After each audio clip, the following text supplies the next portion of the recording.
Continuamos con este hermoso libro, Cómo criar a las hijas, escrito por el doctor James Dobson. Capítulo 4. ¿Por qué ella es quien es? Después de leer Cómo criar a los varones, una madre compartió conmigo una historia graciosa acerca de la vez en que llevó a Marla, su hija de 4 años de edad, a conocer a sus 3 primos varones. Debe de haber sido un choque bastante grande para esta pequeña niña ver lo agresivos, duros y revoltosos que eran, comparados con sus amiguitas. Camino a su casa aquella noche, Marla sacudió la cabeza y dijo: «Mamá, esos niños eran mucho más peores de lo que pensé». No le había tomado a Marla mucho tiempo para darse cuenta de que los varones no son para nada como las niñas.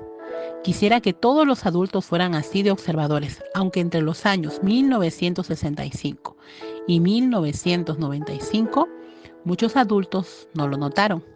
Durante esas 3 décadas, algunas de las personas más educadas y sofisticadas llegaron a la conclusión de que los hombres y las mujeres eran diferentes solo en cuanto a la anatomía y fisiología reproductivas. El punto de vista predominante era que todas las otras características distintivas entre los sexos habían resultado de la crianza patriarcal. Se decía que a los varones se les coaccionaba a ser tradicionalmente masculinos, lo cual era un problema serio para la sociedad. Esa creencia, promovida con mucha pasión por lo que entonces se llamaba el Movimiento de Liberación Femenina, sirvió para cegar a la mayoría de los psiquiatras, psicólogos, neurólogos, pediatras, educadores, políticos, escritores, activistas sociales, personalidades de la televisión tales como Phil Donahue y Barbara Walters, y a millones de madres y padres a través del mundo occidental, o tal vez solo pareció que era así. En ese tiempo yo estaba cursando estudios de posgrado sobre el desarrollo de los niños y me dejaba perplejo ver que esa noción llamada unisex ganaba aceptación entre los profesores y otros que deberían haber reconocido que eso estaba equivocado. Parecían ignorar la enorme evidencia que indicaba lo contrario, incluyendo el hecho de que las mujeres, a diferencia de los hombres, tienen un ciclo de menstruación, el cual afecta dramáticamente las emociones y el comportamiento.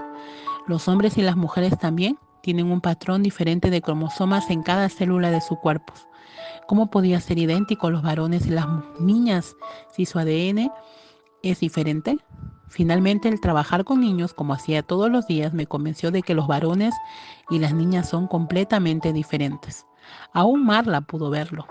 Sin embargo, la idea unisex tomó vuelo bajo una enormidad de desinformación proveniente de los medios de comunicación. La gente comenzó a sentir movimiento la cabeza como si fueran muñecas cabezonas en la ventanilla posterior de sus automóviles. Y este punto de vista generalizado sobre la masculinidad y la feminidad estaba en evidente contradicción a lo que los padres y las madres habían sabido en forma intuitiva durante miles de años. Hasta este punto no era ni siquiera un asunto de discutir. Las madres y los niños de aquel tiempo sonreían a sabiendas y decían: las niñas están hechas de azúcar y de miel y de cosas bellas, pero los varones están hechos de culebras, de caracoles y de cosas por el estilo. Por supuesto que lo decían en broma, pero todo el mundo sabía que había algo de verdad en esto.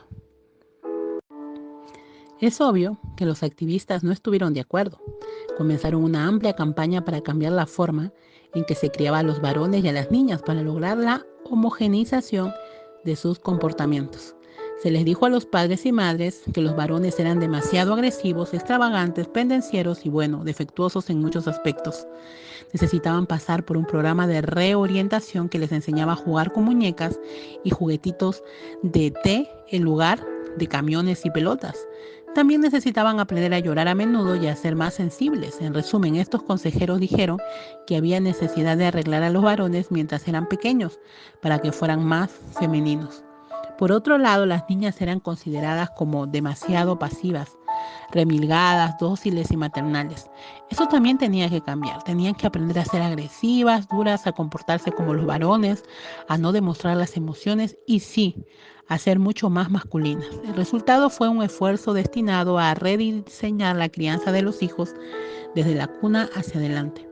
De alguna forma se esperaba que este esfuerzo resultara en una ventaja política para las mujeres, Con valentía, los padres y las madres trataron de cumplir durante un tiempo, pero sin mucho éxito.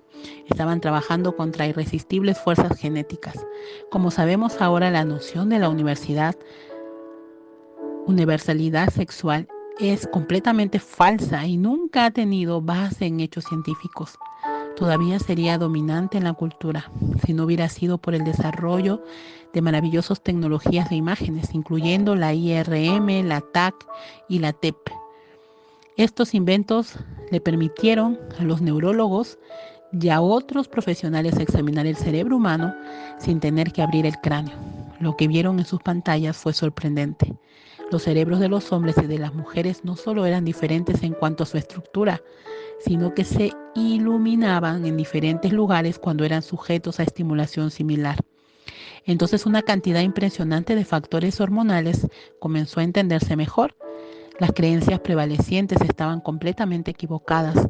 La comunidad profesional tuvo que reconocer que las diferencias en comportamientos entre los sexos no son producidas por prejuicios paternalistas en la crianza de niños.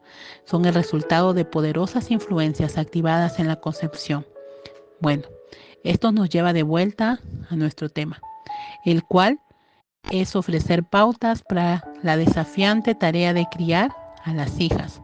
Para hacer esta tarea en forma apropiada, necesitamos entender lo que significa ser mujer, neurológica, hormonal y emocionalmente. Lo que se sabe sobre el cerebro y la forma en que afecta el comportamiento llenaría varias bibliotecas y piezas adicionales del rompecabezas se agregan todos los días. No puedo ni siquiera comenzar a presentar una esfera amplia de esos descubrimientos en este contexto, pero puedo compartir alguna información útil que lo ayudará a interpretar el significado del comportamiento de su hija y explicar por qué ella es como es. Los matices de la personalidad de una niña son indescifrables. Sin embargo, algunas cosas básicas de su neurobiología, y veamos si podemos aclarar lo que puede ser un cuadro confuso. Tal vez el mejor libro disponible para presentar este tema es el título El cerebro femenino, por Luan Brizendine. La doctora Brizendine, psiquiatra graduada de Yale University, observó en la década de 1970 la ausencia de investigación sobre la neuroanatomía femenina en comparación con la de los hombres. Ella comenzó a buscar respuestas a preguntas tales como por qué la depresión ocurre con más del doble de frecuencia en las mujeres que en los hombres y por qué las mujeres perciben el mundo de la forma tan singular. Más tarde, eso la llevó a su trabajo clínico en la Clínica Hormonal y de Humor para Mujeres, que fundó en la Universidad de California en San Francisco.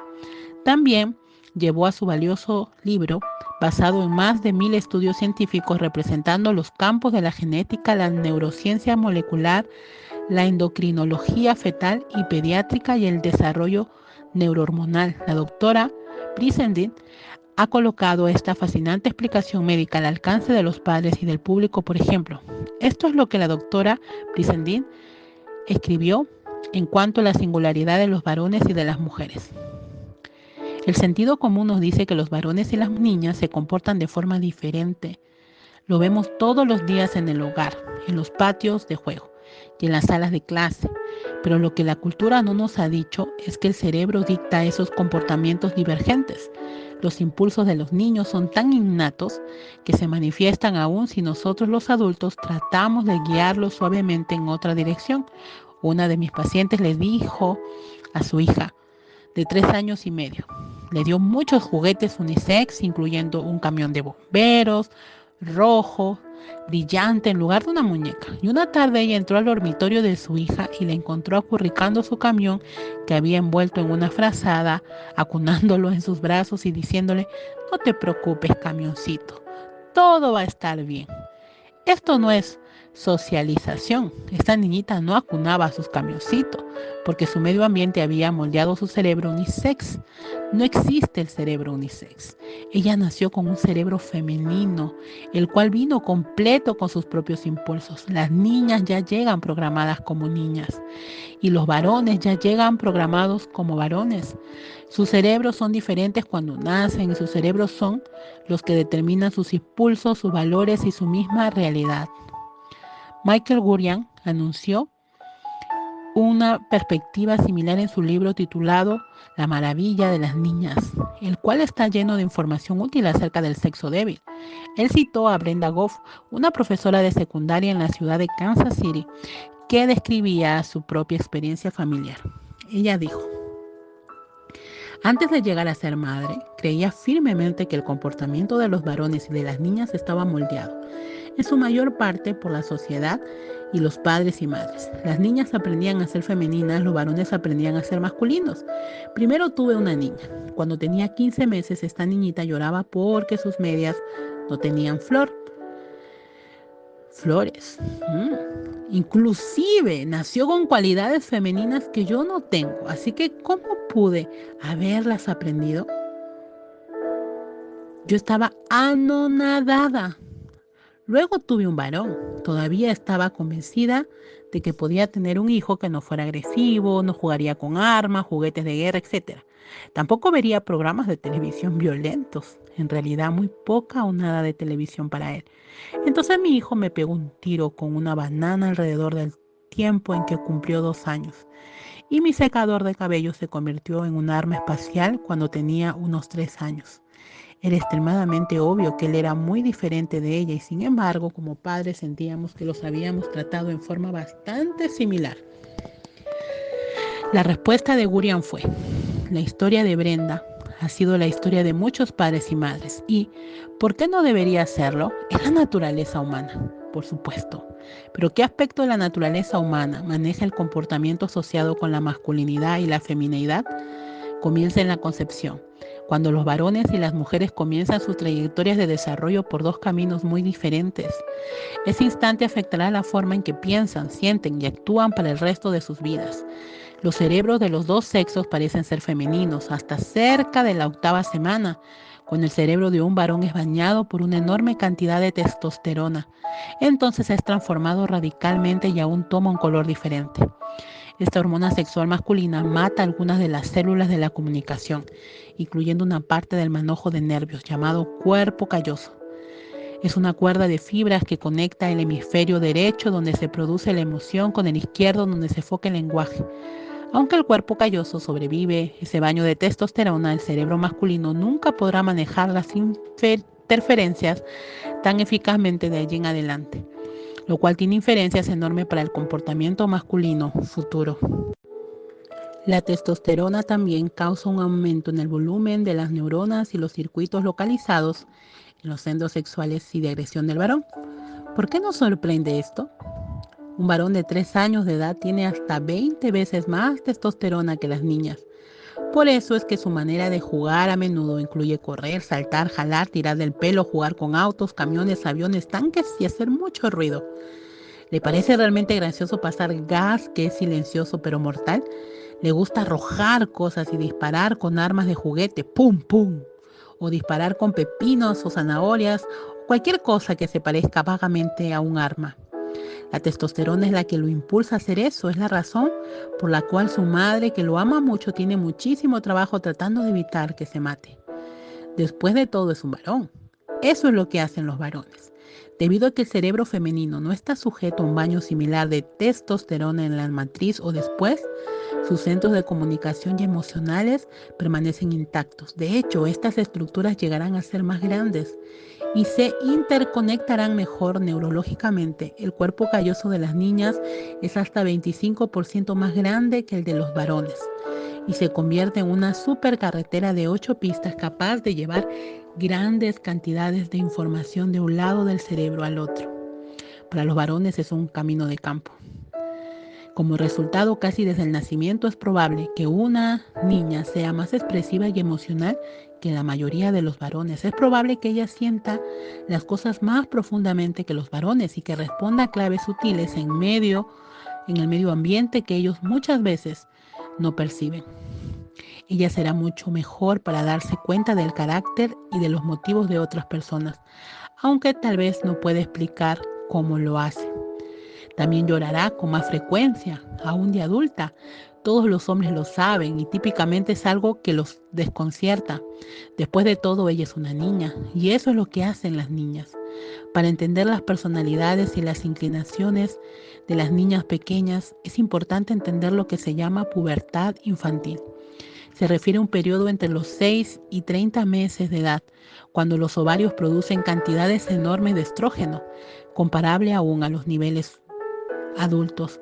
Al igual que la testosterona inunda el cerebro masculino temprano en la gestación, el estrógeno baña el cerebro femenino de las bebés y de las niñitas que apenas caminan. Al estrógeno se le llama la hormona de la intimidad, porque estimula circuitos cerebrales que crean un deseo urgente de establecer vínculos afectivos, de intimidad y de comunicación. A partir de entonces, tanto cuando sea niña como cuando sea mujer, ella será una amiga, alguien que ama, que siente, que habla y que es un poco maquinadora. Es lo que la hace femenina. Es la naturaleza que describí en el capítulo anterior. La suavidad y sensibilidad que vemos en las niñas son resultados de su desarrollo neurológico.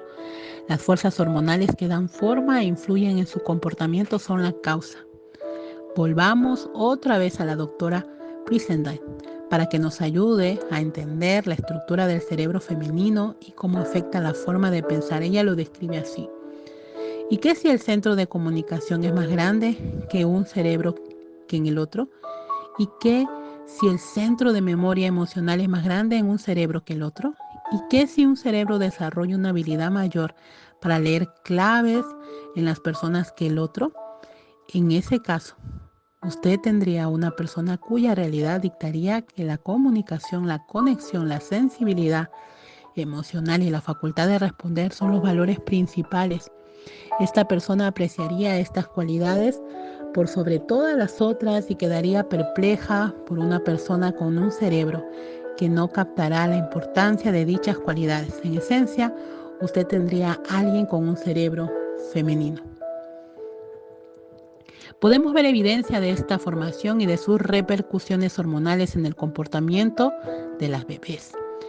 Ellas observan los rostros de las personas buscando señales de expresión emocional, desde poco después de su nacimiento, y saben el significado de su mirada o un toque específico. Sin embargo, cuando se encuentran con un rostro sin emoción, por ejemplo, alguien que hace mímica o a quien le han inyectado demasiado botox, se sienten confundidas. Una niña dirigirá su rostro a otros a su alrededor que son más expresivos. Mirarse a la cara con otras personas aumentará 400% en los primeros 3 meses de vida, mientras que esta respuesta no aumentará nada en los varones durante ese tiempo. Las niñas tienen habilidades innatas de observación, incluyendo la habilidad de escuchar tonos vocales humanos en una gama mayor de frecuencias. Un estudio de Harvard Medical School encontró que las niñas de menos de 24 horas de nacidas podían distinguir el llanto de otro bebé de diferentes sonidos en el cuarto. Las niñas un poco mayores pueden aún oír la más pequeña tensión en la voz de su madre, lo cual les indica que no deben tocar algo que se les ha prohibido. Por otro lado, un varón pequeño será menos capaz de reconocer un matiz de desagrado en la voz de su madre. Y es probable que tampoco le importe. A él lo van a tener que sujetar físicamente para impedirle que se lance a lo que quiere. Una niña de 2 años sabe si un adulto la está escuchando o si le está ignorando. Si no le presta atención, a menudo se apartará indignada. La doctora Brizendine comparte una historia interesante que ocurrió un día cuando ella estaba un poco deprimida. Su hija de 18 meses de inmediato se dio cuenta de que algo marchaba mal. Se sentó en el regazo de su madre y le acarició el cabello, los lentes y los aretes. Luego miró a su madre directamente a los ojos, le tomó el rostro entre las manos y calmó los sentimientos de su madre. La doctora Brizendine dijo, esa pequeña niña sabía exactamente lo que estaba haciendo. Ahora sabemos que esta clase de cuidado femenino es precursora del vínculo maternal. Esto es lo que estaba sucediendo cuando la niñita de 3 años le dijo a su camioncito que no se preocupara porque todo iba a salir bien. Ella era una futura mamá en adiestramiento. En resumen, las mujeres son máquinas muy bien afinadas que operan de acuerdo a programas fijos Quiero repetirlo, el comportamiento que vemos a través de la niñez es el resultado de hormonas que activan lugares receptores preprogramados a medida que interactúan con las influencias del medio ambiente. Uno afecta al otro, ya sea positiva o negativamente. Por ejemplo, el estrés de la madre durante el embarazo puede afectar el balance bioquímico al estimular hormonas de estrés llamado cortisol. Puede alterar la manera en que se forman los nervios, lo cual puede repercutir en la salud emocional futura. La investigación también muestra que en sus primeros 2 años de vida las niñas tienden a absorber el clima emocional del hogar. Las madres que tienen mucho estrés, como por ejemplo durante tiempo de conflicto en el matrimonio o problemas económicos, pueden pasarle esta ansiedad a su hija. Los padres y las madres deben recordar siempre que los pequeñitos perspicaces, especialmente las hijas, están observando todo lo que hacen. La doctora Brixendine explicó con más detalles en la forma en que las niñas pequeñas valorizan las relaciones en contraste con los varones. Si usted es mujer, ha sido programada para asegurarse de que mantiene la armonía social. Y este es un asunto de vida o de muerte para el cerebro, aun si no es tan importante en el siglo XXI. Pudimos ver esto en el comportamiento de mellizas de 3 años y medio. Todas las mañanas, las hermanas se trepaban en los armarios de cada una para llegar a la ropa que estaba colgada en sus closets. Una de las niñas tenía un conjunto de 2 piezas rosado y la otra tenía uno verde. A su madre le hacía gracia verlas cambiar las blusas, pantalones rosados con blusas verdes y pantalones verdes con blusas rosadas. Las mellizas lo hacían sin pelearse. ¿Me puedes prestar tu blusa rosada? Te la doy más tarde. Y tú puedes usar mi blusa verde. Así era el diálogo. Es muy probable que este no fuera el escenario si una de las mellizas fuera un varón. Un varón hubiera agarrado la camisa que quería y la hermana hubiera tratado de razonar con él, aunque hubiera terminado llorando porque las habilidades del lenguaje de él no hubieran sido tan avanzadas como las de ella. Típicamente, como las niñas no han recibido el baño de testosterona y son regidas por el estrógeno, están muy interesadas en preservar relaciones armoniosas.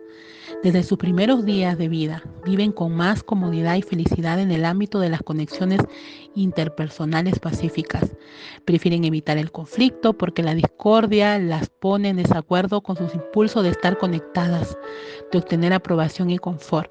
El baño de estrógeno de las niñas de 24 meses, que sucede durante la pubertad infantil, refuerza el impulso de hacer vínculos sociales basados en la comunicación y el compromiso. Sucedió con Leila y sus nuevas amigas en el patio de juego. A los pocos minutos de conocerse estaban sugiriendo juegos, trabajando juntas y creando una pequeña comunidad. Encontraron una base común que las llevó a compartir juegos y una posible amistad. ¿Recuerda la entrada ruidosa del hermano? Por lo general arruinaba el día y la armonía que buscaban los cerebros de las niñas. Michael Gurian se refirió a estas tendencias de vinculación como el imperativo de la intimidad, el cual definió como el anhelo oculto en la vida de cada niña y mujer de vivir en un ambiente seguro de relaciones íntimas. Como ilustración habló de las primeras experiencias de sus hijas jugando fútbol y fueron más sociales que competitivas, en contraste con la manera agresiva en que los varones juegan el deporte. Si una de sus hijas hacía caer a otra jugadora mientras corría por el campo, con mucha frecuencia se detenía para ver si la niña estaba bien, y entre tanto el otro equipo hacía un gol mientras los padres gritaban: cuidado, cuidado con el arco. Para estas muchachas, ganar era menos importante que la amistad y la intimidad. Por lo general esto es lo que sucede, especialmente cuando las muchachas son jóvenes. El estrógeno, el rey de la bioquímica femenina, está trabajando, eleva las relaciones a las prioridades más altas. Pero ¿qué pasa con las niñas que son muy tímidas, que no se relacionan con facilidad con otras personas? ¿Están programadas en forma diferente que sus hermanas sociables? No. Gurian escribe que aún las que prefieren estar solas a menudo están enfocadas mentalmente en cómo están marchando las relaciones y cómo podrían ser mejoradas. Él encontró que esta característica de la naturaleza femenina es notable y que no se parece en nada a los impulsos de los varones. Escribió: sé que soy diferente de mi esposa y de mis hijas. Hay algo sobre la experiencia femenina de la intimidad que nunca conoceré completamente porque no la vivo. Mientras consideramos las influencias hormonales que hacen de una niña quién es ella, no debemos pasar por alto la estructura del cerebro. Hay 15% más de sangre fluyendo en el cerebro femenino que en el masculino, y es más probable que inunde ambos hemisferios. Cuando habla con una mujer, ella se está concentrando en lo que usted dice con ambos lados de su cerebro, mientras que un varón escucha en forma predominante con un solo lado. Por eso que típicamente a las mujeres les gusta procesar las ideas antes de decidirse a actuar sobre ellas. Es también la razón por la cual a menudo las mujeres agonizan sobre decisiones rutinarias. El neurocientífico Rubén Gur observa, suceden más cosas en el cerebro femenino que en el masculino. El cerebro femenino es más acelerado. Hermano, esta es la verdad. A continuación, Gurian pregunta, ¿han notado lo difícil que es para una niña o una mujer apagar el cerebro? Esto también es verdad. Yo noté esta característica cuando mi esposa Shirley y yo estábamos recién casados. Si argumentábamos por algún asunto que yo consideraba trivial, simplemente me lo quitaba de la cabeza hasta la mañana siguiente. Yo sabía que lo podríamos resolver después de una buena noche de descanso. Sin embargo, Shirley se acostaba a su lado de la cama, a su borde, como yo lo llamaba, hasta que no podía soportar el silencio. Y entonces me despertaba para decirme, tú vas a hablar conmigo. Y yo debía bregar con lo que fuera que le estaba molestando a ella. A menudo que yo estuviera dispuesto a despertar y arreglar el asunto, ninguno de los dos podría dormir. Por lo tanto, hablábamos sobre nuestro desacuerdo y cuando el asunto estaba arreglado, ella dormía como una bebé. Créame, ese es un asunto diferente para el hombre y la mujer. Es imposible exagerar la importancia de la conversación en la vida de las niñas y de las mujeres. Aunque los cálculos varían, parece que los hombres hablan unas 7.000 palabras por día y las mujeres unas 20.000. Las mujeres no solo hablan más, sino que disfrutan las conversaciones con más intensidad. La conexión por medio del habla activa los centros del placer en el cerebro de una mujer, lo cual les provee una enorme recompensa emocional. Y es por eso que las adolescentes están obsesionadas con mandar mensajes de texto por el teléfono celular y con los chats. También explica por qué una de las fuentes más comunes de la desilusión que expresan las mujeres en cuanto a su vida de casadas es que su esposo no habla con ellas. Si usted me muestra un esposo que no comparte lo que piensa, yo le mostraré una esposa frustrada. Muchas veces he estado en restaurantes y he observado a parejas que parecían estar casadas sentadas en otra mesa cercana. Terminan de comer sus alimentos sin decirse una palabra. Tienen los ojos vidriosos y no las enfocan o las mujeres están observando a otras personas. Siempre es triste para mí ver parejas cuyas mentes deben estar divagando en cientos de recuerdos y una cantidad de sentimientos, pero que no pueden encontrar nada que valga la pena compartir. Yo siempre lo siento más por las mujeres en esas situaciones debido a que estoy consciente de lo mucho que ellas necesitan conversar. Algunas de ellas parecen haber desistido de todo esfuerzo.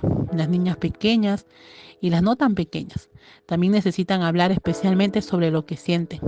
Ahora quiero hablarles directamente a los ocupados papás y mamás que están demasiado cansados al final del día para lograr que sus hijos les hablen, ya sea cuando cenan o en esos pocos minutos de intimidad antes de acostarse. Ustedes pueden estar cometiendo un serio error. Ustedes deben saber lo que piensan sus hijos y ellos necesitan el placer de contarles, aun cuando algunos niños muy locuaces hablarán hasta por los codos. Y ustedes llegan al hogar demasiado cansados como para escuchar y es imperativo que les pongan atención, especialmente a sus hijas. Llegará un tiempo cuando hablarán principalmente con sus compañeras y las oportunidades perdidas para entenderlas y para la intimidad de hoy se habrán perdido a un costo muy alto. Y es por eso que deberíamos hacer participar a nuestros hijos en actividades que estimulen la conversación, incluyendo comer juntos como familia, jugar juegos de mesa, invitar a cenar amigos que tienen hijos, cocinar juntos, construir cosas juntos, adoptar un perro o gato amoroso, cultivar intereses mutuos o aprender un deporte como familia, tal como el esquí o el tenis. Recuerde la forma en que su hija ha sido criada y busque invitaciones a ese mundo privado. Nunca lo lamentará. Reconoceré ahora lo que usted ya sabe, que las niñas no siempre son súper dulces y cooperadoras. Pueden ser tan discutidoras y caraduras, como los varones cuando no consiguen lo que quieren. En algunos casos pueden superar a los varones a medida que crecen. Las que son de voluntad particularmente firme pueden discutir, gritar, dar potazos y hacerle la vida infeliz a toda la familia. Sin embargo, es más fácil lidiar con la mayoría de las niñas preadolescentes que con la mayoría de los varones. No obstante, a medida que pasan los años y llega el ciclo de la menstruación,